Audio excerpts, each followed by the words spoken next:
311쪽에 제가자가 일을 하면서도 화두를 들 수 있는가? 제가자들의 화두 공부법. 여기 정리가 참 잘 돼 있어요. 누가 정리했는지 모르지만 정리가 상당히 잘 돼 있습니다. 그래서 화두 공부에 입문한 초심자는 먼저 이제 부처님의 깨달음 세계를 이해를 먼저 해야 됩니다. 그래서 불교가 뭔지 공부를 좀 해서 부처님의 깨달음 세계가 얼마나 좋고 훌륭하고 행복한지를 알아야 되겠죠. 그래서 그러려면 불교를 먼저 알아야 되는데, 불교란 무엇인가 이렇게 했을 때 우리나라 불자들이 불교가 뭔지를 자기가 확실히 이해해가지고 이것을 가족들에게 불교를 알기 쉽게 설명할 수 있는 분이 얼마나 되겠까요?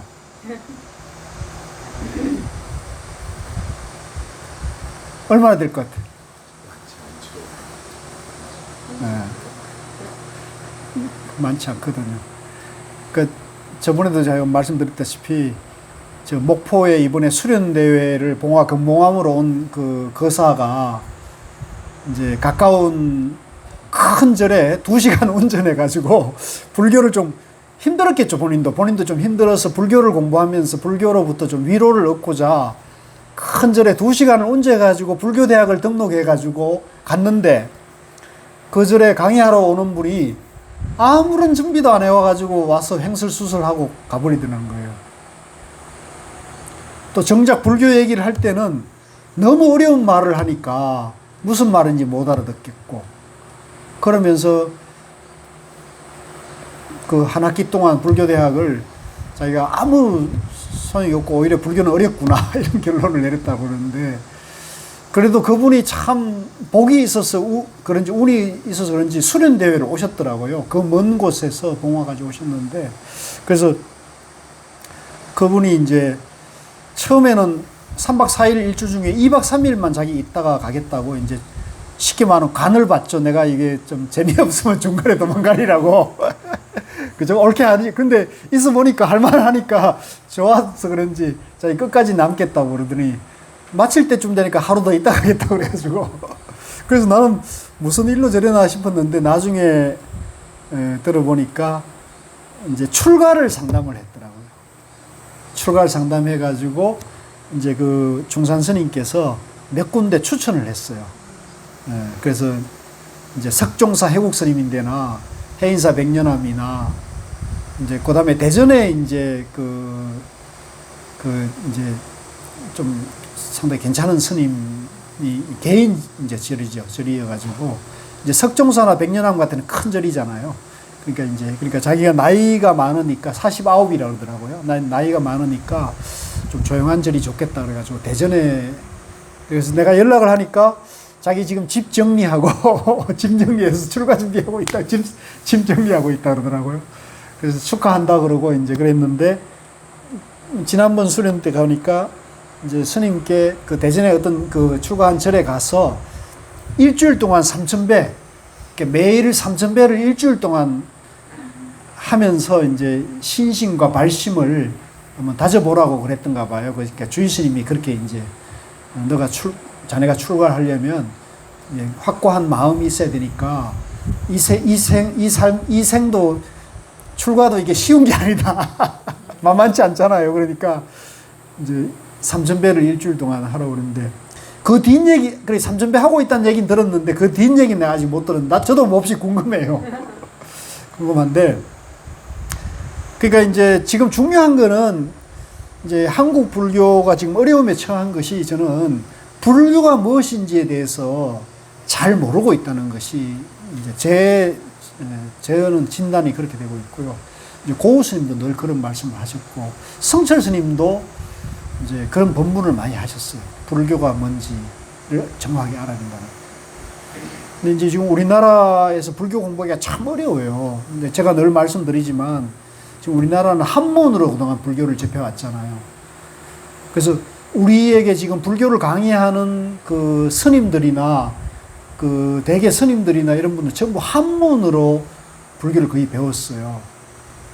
그러니까 그 법문할 때 거의 한문투로 법문을 하죠. 그렇지 않습니까? 그 유튜브나 이런 게 큰 스님들 법문 들어보면 거의 한문투의 법문을 하고 있거든요. 그런데 이제 21세기에 들어가가지고는 남방의 니까야라 해가지고 남방 그 상자부 불교에서는 그 니까야가 부처님 원업이고 대성경전이나 이제 선은 부처님 가르침이 아니다고 이렇게 주장을 하고 있거든요. 그러니까 이게 우리의 원조고 정통이라는 그게 니까야가 지금 번역이 돼가지고 두 종류가 번역돼 있거든요. 이게 종단에서 하지 못하고 개인이 했어요. 스님 한 분하고 제가자가 했는데 두 분이 이제 초기경전, 남방의 초기경전을 그분들이 번역을 해가지고 지금 보급이 됐어요. 그러니까 그 초기경전을 보면 이 대성경전하고 그 분위기가 완전히 다르거든요. 저도 지금 그 하한거 동안에 이제 화엄경 강독을 하고 있는데 법정 스님이 마침 화엄경을 번역해 놓은 게 있더라고요. 한문으로 딱 했는데 이거 보니까 화엄경은 부처님 설법이 아니에요. 그게 보살들이 나와가지고 설법하거든요. 그러니까 이름 모르는 보살들이 장광설법을 하고 있거든요. 그 부처님은 설법을 안 해요. 그러니까 이게 정말 그 남방의 기준으로 보면 말도 안 되는 얘기죠. 그래서 근데 대성에서는 이것이 오히려 더 이제 정통이라고 얘기할 정도니까 그래서 지금 혼란이 상당히 많습니다. 그래서 각기 이제 어떤 전통과 어떤 맥락에서 공부하느냐에 따라 가지고 자기 공부에 대해서는 누구든지 자부심이 있잖아요. 그래서 대성 경전을 공부한 사람은 대성이 최고다 그러고 또 남방의 상자부 성가에 가가지고 니까야를 이제 부처님 초기 경전이니까 이게 원음이라고 주장하는 분은 그거 이외에는 또 부정을 해버리거든요. 그러니까 이제 간혹 이런저런 설법을 들으면 그 설법에 경도돼 가지고 그 설법만 들으면 우리 불자들이 불교를 편협하게 보기가 쉬워요. 치우치는 것이 되죠. 근데 저는 저도 예전에 그랬지만은 저는 이제 고우 스님을 만나서 고우 스님께서는 초기 경전과 초기 불교에 대해서도 굉장히 조예가 깊었어요. 그래서 왜 그랬냐면 이분이 당신 그 공부 도반 중에 활성 스님이라는 분이 계신데 이제 그분이 고요한 소리라는 초기 경전을 그 이렇게 경전을 널리 보시하는 그 법인을 가지고 계시면서 그 활동을 했어요. 그래가지고 이제 초기 경전이 부처님의 원음이라고 이분은 또 생각하시고는 그 남방에 이제 아까 제가 초기 경전을 번역한 분이 두 분이 있다 그랬는데 그 중에 한 분 스님이 강목 스님이라는 분인데 제가 알기로는 그 활성 스님이 강목 스님을 장학금을 대 가지고 남방에 가가지고 8년 산스크리트를 공부를 시킨 걸로 알고 있어요. 그러니까 이 활성 스님이라는 분이 참 대단한 분이죠. 그러니까 우리나라로 보면 초기 경전에 상당한 산파 역할을 하신 분이거든요. 근데 이분이 고우 스님하고 도반이어가지고 고우 스님은 이제 대성 강원에서 대성 경전을 공부하고 선방에 와가지고 공부하신 분이고 이분은 이제 이 선방 공부해보니까 안 된다고 해가지고 초기 경전으로 간 분이거든요. 그러니까 두 분이 만나면 조화가 이루어집니까? 싸웁니까? 두 분이 만나면 도반인데 1박 2일 동안 밤새도록 어르렁 됐다 그러거든요. 네가 우리 그럴 수밖에 없잖아요. 근데 이 두 분이 치열하게 서로 다투면서도 이제 서로 인간적인 믿음이 있어서 그런지 이제 그렇잖아요. 내가 다른 얘기를 하고 있으면 그분하고 밤새도록 싸우고 와가지고는 뭐라 그래요? 씩씩거리면서 와가지고 뭐 합니까? 저 사람이 말한 게 옳은지 그런지 검증하잖아요. 그런 경험 누구나 있잖아요. 그리고 고우 스님이 초기 경전을 공침을 가지고 이분이 당신 말씀으로는 책을 한 30권 맞다 그러거든요. 공부 안 할 수가 없는 거예요. 이게 싸우면 맨날 논쟁을 하니까. 그래서 초기 경전에 대해서 상당히 조예가 있고 마지막으로는 성철 스님 101본문을 보고는 정리가 되어 있거든요. 그 101본문이 그 초기 경전, 니까야의 초기 경전과 한역 초기 경전을 대조해가지고 부처님의 깨달음이 뭔지를 갖다가 논파해낸 거거든요. 그러니까 성철 스님 정말 대단한 분이죠. 이미 성철 스님이 그런 걸 지금 고우 스님과 활성 스님이 다툰 문제를 성철 스님이 이미 다 정리를 해놓은 거예요. 그래서 저는 그걸 이제 고 스님 그걸 듣고 법문을 들으면서 백일 법문을 보니까 이게 정립이 된 거죠. 저는 초기경전을 보거나 대성경전을 보거나 선을 어록을 보거나 아무 문제가 없어요. 전부 중도라는 것이 다 회통이 돼서 아무 문제가 없어요. 그리고 초기경전 맞아. 초기경전이 부처님의 원음이고 부처님 친설이고 친설이라기보다는 부처님의 근본 가르침이라는 것에 대해서는 아무 이의가 없어요. 이거는 남방의 경례와 똑같은 거죠. 그러나 남방에서 부정한 대성경전도 부처님이 그 근본 경전에서 말하는 중도, 팔정도, 사성제를 삼법인을 얘기하고 있거든요. 그 화엄경에도 전부 중도, 팔정도, 사성제, 삼법인을 얘기하고 있거든요. 그러니까 전혀 모순되는 게 없어요. 보살들이 설하지만 부처님 말씀하고 똑같아요. 단지 법문의 주체가 보살이라는 것 뿐이 없어요. 내용은 똑같은데 뭐. 내용은 초기경전은 좀 더 단조롭고 반복되고 단순해요. 그리고 군더더기는 있지만은 쉽게 말하면은 쉬워요. 아주 쉬워요. 근데 대성경전은 굉장히 버라이어티하고 다양해요. 그러니까 대성경전을 공부한 사람은 이 초기경전을 보면 경전 읽는 재미가 없어요. 일단 맛이 없어. 맛이 워낙, 그러니까 쉽게 말하면 정과로 공부한 사람들은 교과서 보면 어때요? 재미없잖아요. 그렇지 않습니까? 우리가 과거에 보면 성문종합영어나 성문기본영어 보다가 교과서 보면 재미없잖아요. 똑같은 거거든요. 그러니까 이게 그런 거거든요. 이게 정과나 참고서 같은 거거든요. 그거 잘못됐다 할 수가 없거든요. 근데 선어록에서 오면은, 선어록은 뭐냐면 초기경전의 그런 단순하고 그런 소박한 말씀과 이 대성의 버라이어티하고 다양한 말씀이 선에 와가지고는 그거를 마음으로 바로 체험하고 바로 생활에서 실천하는 얘기를 하고 있거든요. 선에 와가지고는 초기경전이든 대성경이든 이 말이나 문자나 경전보다도 자기 체험, 자기 행위 중요하다는 얘기를 하고 있거든요. 그러니까 그동안 우리가 밥 짓는 얘기를 초기경전과 대성경전에 밥하는 얘기만 잔뜩 늘어놨다면, 밥이 맛있고 얼마나 맛있는 얘기를 한다면, 선은 밥을 직접 자기가 짓고 그걸 자기가 먹는 얘기를 하고 있거든요. 그러니까 밥 얘기는 똑같지만 우열을 따진다면, 우열이 없지만은 어느 것이 우리 실제 삶과 수행에 어느 게 도움이 되겠어요? 저는 체험과 실천이 도움이 된다고 보는 입장이거든요. 근데 체험과 실천이 되려면 경전의 근본적인 가르침을 알아야겠습니까? 몰라야 되겠습니까? 이거 모르면은 체험이나 실천을 할 수가 없는 걸. 그러니까 이게 둘이 아닌 거예요. 알고 보면 이게 둘이 아닌 거예요. 그래서 이렇게 정립이 되면 공부하는데 아무 장애가 없고 명쾌해요. 근데 제가 이렇게 제 삶을 돌아봤을 때 이렇게 공부하는 것도 이게 참 어려운 거더라고요. 이렇게 정립이 되는 게 어려워요. 그래서 저하고 이제 지금 그 한국 명상 지도자 협회라는 그 법인을 같이 하고 있는 큰 스님들이 계셔요. 큰 스님들하고 이제 뭐 여러분들 알만하면 다 아는 뭐 용타 스님, 마가 스님, 해거 스님, 미산 스님, 하여간 월호 스님, 이런 분들이 다 이제 저하고 같이 이제 이사 활동하는데, 이렇게 대화를 해보면 그분들은 대성경전 하신 분들, 이제 초기 경전을 하신 분들이 완전히 다르거든요. 이게 융합이 잘 안 돼요. 제가 봤을 때. 저는 초기 경전, 대성경전, 선을 했잖아요. 저는 이게 별 문제가 없어요.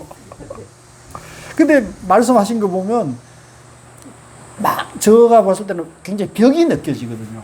그래서 그렇게 말하면 안 되고 그래서 이제 제가 저더러 자꾸 이제 발표를 하라 그래가지고 이제 제가 다음 달에 이제 9월 달에 그러면은 이제 이 부처님의 이제 초기 경전의 말씀과 화두선이 어떻게 이게 그 상통하고 왜 이게 빠른 공부인지에 대해서 제가 말씀을 한번 드리려고 그래요. 그래서 이제 다양한 견해를 가지고 있는 분들은 상당히 쇼킹할 수 있는 건데, 뭐 이제는 이제 해야겠다는 생각을 하고 있거든요. 이제는 좀 해야겠다는 생각을 하고 있고, 뭐 논쟁이 되더라도 저는 이제 예의는 갖추고 또 이제 존중하고, 초경전도 부처님 근본 가르침이고, 대성경전도 부처님 가르침이고, 선도 그렇다. 이러면 입장이 되잖아요. 그러니까 그렇게 해서 한번 해보려고 그러거든요. 그래서 우리 도반님들이 뭐 저하고 인연 공부하는 도반님들은 어떻게 보면은 저는 그렇게 생각해요. 우리 도반님들 복이 많은 거예요. 제가 수십 년 이렇게 헤매고 이랬던 것들이, 공부하고 몸부림쳤던 것, 엑기스들을 우리 도반님들을 공부하는 거니까 요즘 말로, 속된 말로 줍줍해도 된다고요. 소화가 될는지 모르겠어요. 그러니까 우리 도반들이 소화가 되려면 중도 정견이 있어야 됩니다. 중도 정견. 중도 정견 당한 게 아니에요. 부처님 깨달음이 중도라는 거와 팔정도에서 말하는 정견, 중도로 보는 견해가 서면 되는 거거든요. 그러니까 이거는 사실 알고 보면 참 어렵지 않거든. 어려워요, 현민 씨? 안 어렵죠? 고3도 충분히 이해하는 거예요. 근데 왜 이렇게 우리 한국 불교는 이렇게 어렵고 복잡할까? 네? 어리석어서. 그러면 남 탓하는 게 되는데. 그러면 중생을 탓하길 수는 없잖아. 근데 나는 이번에 화엄경 보면서는 저는 그런 생각을 했어요. 이 대성의 가르침이 정말 한편으로 굉장히 위대하다는 생각을 했어요. 이 초기경전에서 전혀 초기경전은 거의 개인이 자기 공부의 깨달음 얘기를 하고 있거든요. 자기 얘기만 하고 있습니다. 근데 대성은 철저하게 중생 구제를 얘기하고 있거든요. 자기 혼자만의 깨달음, 자기 혼자만의 수행에 대해서는 그거는 잘못된 것이다. 그거는 성물이고 영각이고 소성의 일이다. 계속 얘기하면서 중생의 고통, 중생의 어리석음, 중생의 이런 것을, 중생을 탓하지 말고 중생을 가엾이 여기고 중생을 같이 가야 된다는 얘기를 하거든요. 맞잖아요. 그러니까 이걸 보면 이게 중생을 탓하면 안 돼요. 그러니까 우리 도반님들도 가엾고 어리석은 중생을 탓하면 절대 안 돼요. 본래는 부처님인데 착각에 빠져 있을 뿐이다. 전도 몽상에 빠져 있을 뿐이다. 같이 봐야 돼요. 그러면 여기에 힘이 나고 내가 공부하는 에너지가 좀 나는 것 같아요. 그래서 난 이번에 대성 보면서 굉장히 감동을 했어요. 화엄경 보면서. 계속 그 얘기하거든요. 중생의 고통을 생각하고 쉬지 마라. 놀지 마라. 쉬지 마라. 잠시도 쉬어서는 안 된다. 그런 얘기를 해요. 왜? 중생의 고통을 생각해요. 그러니까 철저하게 중도 정견을 강조하는 거죠. 삶 자체가 그런 거죠. 그래서 제가 또 여러분들께 겁주는 얘기가 아니고 공부를 잘 하시고 열심히 하셔가지고 자기 자신도 마음을 밝히면서요. 주변에 이제 가족이나 이웃이나 친구나 도반들에게도 선한 영향력을 이제 가시면 참 좋을 것 같아요. 그럼 세상이 저는 좋아질 거라고 봐요. 그래서 어찌 보면 한국 불교가 이까지도 자라왔고, 저는 이까지 자라왔다고 보고, 앞으로 굉장한 가능성이 저는 있다고 봅니다. 이제 가능성이 있지만은 이제 항상 도고마성이라고 또 이제 어려움도 항상 같이 오는 거거든요. 그러니까 이제 그걸 어려움으로 보지 말고 이것을 통해서 우리가 이제 극복하면 전화위복이 되는 거죠. 전화위복이. 그러니까 우리가 항상 그런 마음, 어려움을 만났을 때 마침 잘 됐다. 아시죠? 예, 그렇게 하십니다. 그래서 여기 제가 공부에서도 이제 지금 우리 한국 불교가 불교란 무엇인가에 대한 그 바른, 쉽고 빠르고 이렇게 재밌게 공부하는 그런 텍스트, 그 강사들이 절대 부족하다는 느낌을 제가 받습니다. 그렇습니다. 그래서 불교가 참 어려운 게 아니거든요. 그런데 이게 쉽고 정말 재밌고 생활에서 바로바로 지혜가 나올 수 있는 건데, 지금 어렵고 복잡하다는 잘못된 생각이 지금 있는 거죠. 그래서 이거를 이제 극복을 해야 되는데, 이게 누가 극복해야겠어요? 우리 부자들이 극복해야 돼요. 이걸 먼저 자각한 사람들이 극복해야 되거든요. 그래서 우리 총장님, 이거 스님들 일로만 미루지 마시고, 총장님 애쓰시면 돼요. 우리 공무원 불자회 회장님이시고 고문님이시니까, 총장님 같은 분이 저는 조금만 하면 그렇게 어려운 건 아니거든요. 그러니까 용기를 내시고, 또 우리 현민 씨 같이 고3도 있지 않습니까? 얼마나 청청해요. 얼마나 청청해. 그러니까 현민 씨가 불교를 바르게 이해하고 또 이런 그 삼매를 체험도 하고 그래서 이게 바른 안목을 갖추고 이제 안목과 체험이 돼 가지고 생활이 이제 중도를 행하는 그런 삶이 되면 이제 주변에 당연히 선한 영향력을 행사할 거고 고3이니까 앞으로 창창하지. 난 상당히 좀 부담 갖지 말고 기대합니다. 좋은 역할을 해야 돼요. 네? 지금 한눈을 팔 시간이 없어 지금. 네? 그러니까 49에 출가하는 것보다 자 그래서 그 불교니까 저는 가는 거라고 생각해요. 네 불교니까요. 천주교가 이렇게 기독교로 이렇게 전환을 했을 때 거기는 전쟁을 했어요. 그렇죠. 몇 백만 명이 죽었어요. 예. 종교 전쟁을 해가지고. 근데 불교는 이제 소승과 대승이 이렇게 나누어져 있고 어떤 벽 같은 게 있지만은 여러분 전쟁을 해가지고 네. 교수님 같은 분이 또 계셔가지고 탁월한 안목이십니다. 박수 한번 쳐주십시오. 교수가 대승을 이렇게 아니 이거는 혼자 할 수 있는 일은 아닌 것 같고요. 우리가 운동을 해야 돼요. 대중 운동이 일어나가지고 제가 불자들이 깨인 제가 불자들이 일어나야 돼요.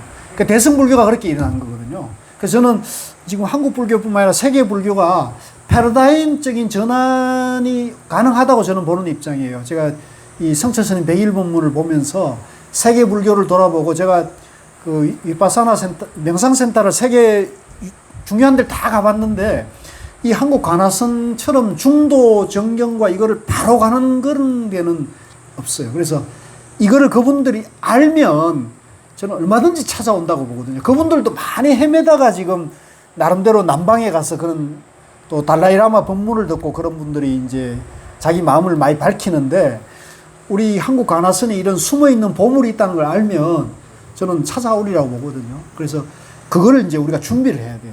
그래서 우리 도반님들 중에 영어 잘하는 분은 영어로 하고 중국어 잘하는 분은 중국어로 하고 일본어 잘하면 일본어 잘하고 또 행정 잘하는 분은 행정 잘하고 경영 잘하는 분은 경영 잘하고 이런 식으로 하면 된다고 봅니다. 그래서 또 천주교 평생다니다 성당 평생다니다 오신 분도 그 노하우가 있을 거 아닙니까? 그죠? 그런 노하우와 이런 것이 있잖아요. 그러니까 그 종교가 다른 분들에게는 어떻게 이제 또 얘기를 전하면 훨씬 더 쉽게 공감을 얻을 수 있다고 보거든요. 그래서 그런 면에서는 우리가 한국 불교가 굉장히 저는 잠재력이 있다. 가능성이 높다고 봅니다. 그래서 우리 중요한 건 우리가 공부를 잘하는 거죠.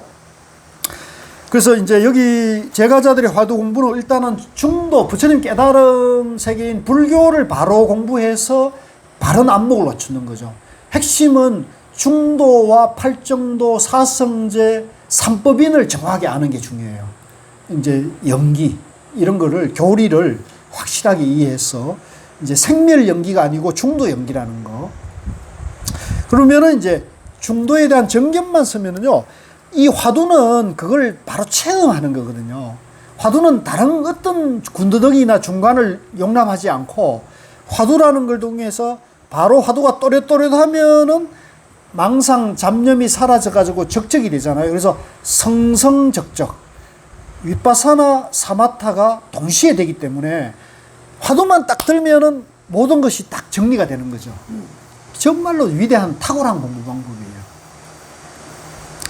그렇게 하시고요. 그 다음에 이제 초심자들이 화두 드는 방법은 이제 하루에 5분씩 규칙적으로, 그래서 자기가 이제 하루 중에 가장 아늑한 시간에 5분을 딱 고정시켜 놓고 알람을 걸어 놓고 5분 이상씩 하다가 이제 수련회 같은 거 하면은 이제 와서 하고요.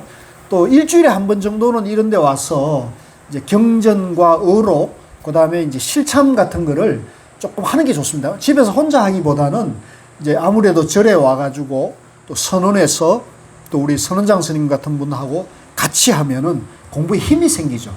이제 에너지가 생기니까 이제 그렇게 하시고, 그 다음에 이제 3박 4일 수련 같은 거 할 때 한번 오셔가지고 한번 이렇게 밀어붙이는 그런 것이 되면 공부에 힘이 생겨가지고 이제 가정에서나 직장에 왔을 때도 이제 자신감이 붙고 좋은 에너지가 생깁니다. 314 일 하면서도 화두를 들 수 있는가? 뭐 당연하죠. 이제 저도 뭐 청소기 이제 이렇게 설거지 하면서 그 우리 우영우의 그 공양간 나온 거 봤어요?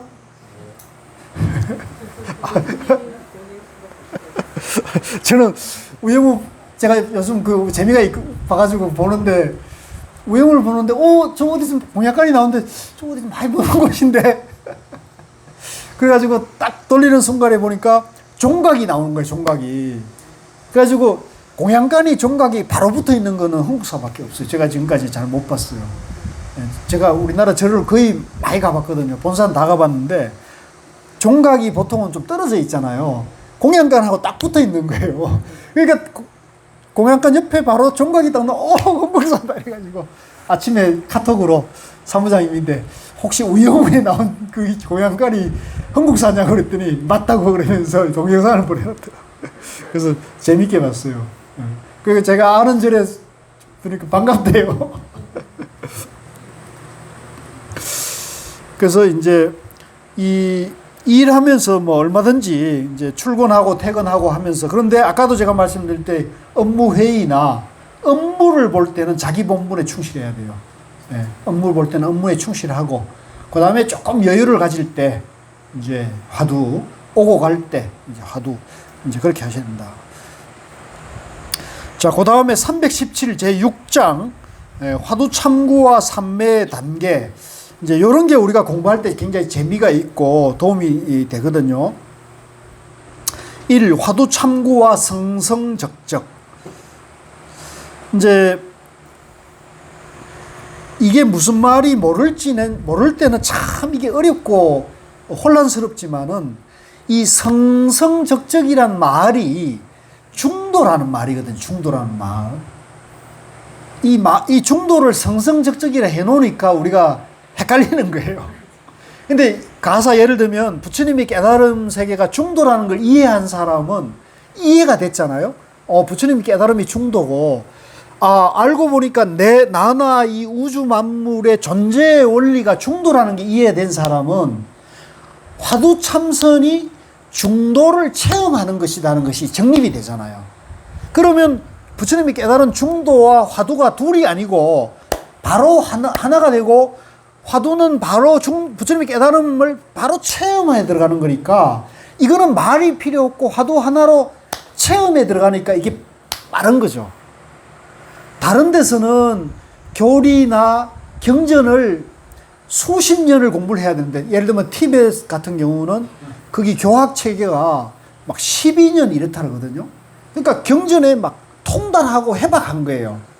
12년간이나 경전을 경전 율장을 빡세게 공부를 해야 되니까 빡세인데 우리는 뭐냐면 부처님 깨달음이 중도, 팔정도라는 거를 이해를 일단 쉽게 이해를 간단하게 하고 화두로 그걸 체험하는 것이라는 거니까 이게 굉장히 빠른 거죠.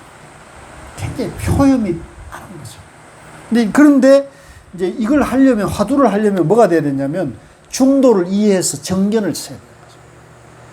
그러니까 모든 부처님의 팔만대장경의 핵심 근본이 중도라는 것을 이해를 해야 된다는 거죠. 이제 그게 이해되면 니까야에서 이제 아한부경전이나 초전법륜이나 또 가전영경이나 또 반야경에서 반야신경이나 금강경이나 또 대성경전에서 법화경이나 능언경이나 화엄경이나 이런 모든 경전이 전부 중도와 연기를 얘기하고 있다는 걸 알게 되면요, 아무것도 문제가 될 게 없어요. 근데 우리는 그거를 이제 참선법은 그걸 화두로 바로 체험해 들어가는 거니까 내 삶과 내 마음의 지혜를 개발하는데 제가 봤을 때는 훨씬 빠른 거예요. 제가 봤을 때 빠른 거예요. 이론적으로 이렇게 언어 분별과 양변으로 이렇게 공부하는 지식적인 아르마리로 지식으로 공부하는 것보다는 바로 마음으로 체험하기 때문에 내 마음을 쓰고 복잡하고 어려운 상황을 만났을 때 내 마음을 바르게 쓰는데 이게 훨씬 더 효율이 있다는 거죠. 훨씬 더 빠르다는 거죠. 체험이 되면. 이해하시겠어요? 일단 이해라도 해야 돼요. 그러면 이 가나선을 가치를 알게 되거든요. 왜 가나선이 빠른지를 이론적으로 논리적으로 아는 거거든요. 현민부 고3 학생은 알았어요? 이거에 빠른 겁니다. 이 가나선 선을 제외한 불교의 모든 수행법이나 이웃 종교나 모든 인문학, 철학, 유교, 도교, 노자, 장자 이거는 전부 아르마리로 공부하는 겁니다. 지식으로 공부를 하는 거란 말이에요. 언어 문자로 공부를 하거든요. 근데 우리는 언어 문자를 쓰지만 언어 문자를 떠나야 된다고 얘기를 합니다. 이런 거는 없어요. 이런 거는 전 인류 문명사에 이렇게 해가지고 깨달음의 길을 바로 밝혀낸 것은 자기 마음을 바로 지혜로 영원한 자유로 가게 하는 거는 없거든요. 이게 이제 그동안은 이게 한문과 선지식의 어떤 그런 한계에 막혀서 어려웠는데 지금은 이제 유튜브 시대고 스티브 잡스가 이런 거 만들어 놨잖아요. 그러니까 어찌 보면 스티브 잡스 같은 천재, 선을 알았던 천재가 좋은 일 한 거예요. 저는 좋은 일 했다고 봐요. 그러니까 그걸 아는 거죠. 이 선, 자기 나름대로의 체험의 세계에서 이 선의 가치를 이 사람은 아는 거죠. 그러니까 이걸 한 단계 문명을 업그레이드, 스마트폰이라는 걸 만들어내서 문명을 업그레이드 시킨 거거든요. 근데 이게 이제 그런 건 있어. 이 문명이 이제 인류 문명에 도움되는 방향으로 갈 것인가, 파괴로 갈 것인가 하는 문제가 남아 있어요. 그렇지 않습니까? 지금 지구의 온난화, 기후 변동을 보면 부작용도 나타나고 있잖아요. 그러니까 기술이 오히려 이제 부작용도 낳고 있는 겁니다. 자칫하다 인류가 공멸로 갈 수도 있는 부작용도 있는 거거든요. 이거를 돌려놓으려면 저는 그렇게 봐요. 이걸 돌려놓으려면 불교의 지혜, 중도의 지혜 밖에 없지 않느냐고 저는 보는 거죠. 왜? 언어 문자나 지식 정보로는 안 되는, 해결할 수가 없는 거예요. 이거를 비울 수 있고 자기가 안다는 그걸 자기라는 생각을 내려놓을 수 있을 때 자기가 우주 자연과 하나가 될 수 있거든요. 자기라는 생각이 있는 한은 상대와 우주의 우월감, 열등감 속에 세계관 자체가 사고가 가치관이 그렇게 된다고요. 그러니까 지금 우리나라에 뛰어난 판사, 검사가 국정을 맡았는데 그 사람들이 하는 정치를 보세요. 자기가 똑똑하고 자기가 다 안다고 생각하잖아요. 그런 걸 못 느끼세요? 내가 다 알아. 그거 이런 거 아니야? 이렇게 얘기하잖아요. 근데 그 분야의 전문가들이 보면 뭐라고 생각하겠어요? 지금 우리나라가 뭐 책 몇 번 보면 다 아는 세상이에요? 제가 봤을 때는 세상이 굉장히 전문화됐어요. 굉장히 다양화되고 다원화되고 전문화됐어요. 그래가지고 아무리 잘 아는 사람도 저걸 잘 몰라요. 예를 들면 아무리 그 판검사도 스마트폰에서 앱으로 결제하는 거 가능할 것 같아요? 은행 업무를 그거 볼 수 있어? 그거 배워야 되잖아요. 아마 우리 현민 씨가 집에서 스마트폰 가장 잘 다룰걸? 아니? 얘는 게임도 없어요. 게임도 없어? 재밌네. 좋아, 그런 거 좋은 거예요. 게임 해봤자. 킬타임 하는 거지. 그거 별 도움이 안 돼. 그 게임 같은 거. 좀 잘했어. 어쨌든, 그래서 이제 우리가 이거를 이제 밝히는데 이게 화두가 이제 중도를 밝히는데 그거는 이제 한번 손을 한번 들어보세요. 이제 성성, 이제 또렷또렷, 그러니까 우리가 우리말로 하면 또렷또렷하다는 거예요. 내 마음이, 이거 어려운 게 아니에요. 내 마음이 또렷또렷해 깨어 있는 거예요. 내 마음이 항상 깨어 있으면요, 내가 사고도 안 치고 실수도 안 하고 나쁜 말도 안 하고 항상 내가 좋은 말 할 수 있잖아요. 근데 우리 마음이 외출하는 순간에 황금이다, 명예다, 그죠? 금은 보화다, 다이아몬드다, 명품이다, 무슨 장관이다, 차관이다 하는 순간에 내가 외출해 버린다고. 이거를 깨어있게 만드는 거예요. 그래서 화두가 또렷또렷하면은 저절로 망상, 잡념이, 번뇌가 사라진다고요. 그러면 그거를 고요해지는 거예요. 우리 마음이 고요해지는 거죠. 그래서 마음이 또렷또렷하면서도 고요함이 동시에 있게 만들어요.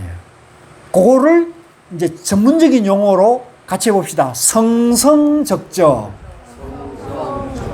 성성하면서도 적적한 거죠. 전문적인 용어로 한자로 그러는 거예요. 성성적적인데 우리 쉬운 말로 하면 내 마음을 또렷또렷하면서도 고요하게 편안하게 만드는 거예요.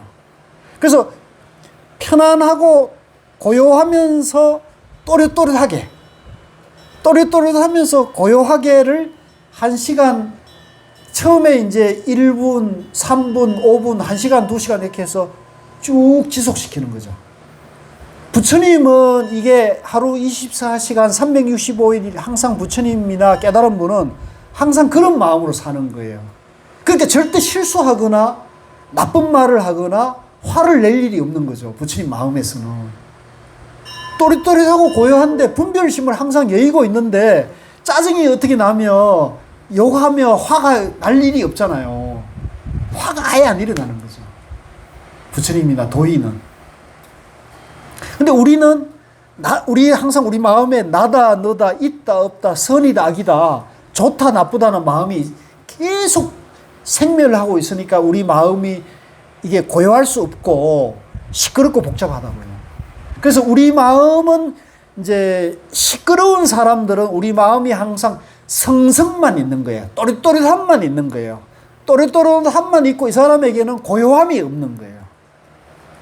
그래서 우리 도반님들 중에 마음이 항상 막 어수선하고 복잡하고 짜증과 화가 막 가득 차 있는 사람은 이 사람의 마음에서 항상 또릿또릿함만 있지 한 번도 제대로 고요함을 체험하지 못한 거예요. 잠잘 때 고요함을 체험할 수 있거든요.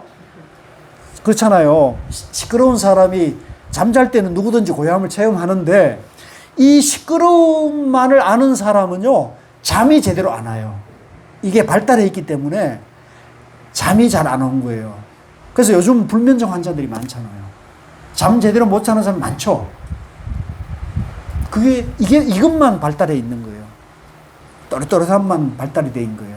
한 번도 고요함을 제대로 모르고 있는 거죠. 자기 마음속에 고요함을 못 느낀 거죠. 굉장히 불행한 거예요. 그러니까 이 또렷또렷함에 이제 이렇게 막 해가지고 계속 자기 마음이 스트레스를 받고 짜증나고 화가 나고 이러면은 잠이 안 오고 그 생각만 하면 우울하고 마음이 막 움직이니까 잠을 자더라도 잠을 쉽게 못 자죠. 잠이 안 오니까 그 짜증과 화가 더 나죠. 그죠? 잠에서 쉬어주면 잠이라도 한번 개운하고 자면은 잊혀지잖아요. 우리 뇌나 의식이 그걸 잊어지는 기능이 있단 말이에요. 쉬는 기능이 있잖아요. 그게 이제 사람의 우리 자연적인 조건이 그렇게 만들어져 있는데 잠을 못 자게 만들면 이 사람이 더 힘들어지는 거예요. 계속 우리가 경계를 하고 있는 거죠. 그러면 이제 쉽게 짜증과 분노가 폭발하는 거예요. 그래서 이제 옆에서 이렇게 되는 거죠. 그러니까 우리 사회가 분노 조절 장애를 집단적으로 겪고 있어요. 제가 봤을 때는 지금